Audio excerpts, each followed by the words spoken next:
Колко чифта обувки имате? Да речем 4-5.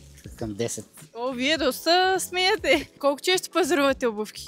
Ни се скъсат, те купуваме нови. Как разбирате, че една обувка е качествена? Не винаги се води от цената, макар че е също решаващ фактор. Да. Трябва да е хубава като материя и удобна. Трябва да е от естествени материали. Вие предпочитате от естествена. Защо? По-здрави, по-удобни, да. И защото са И по-удобни. по-качествени, Първо, освен и това, по-качествени, да. пазим си краката. Чували ли сте за обувки НЕЦ?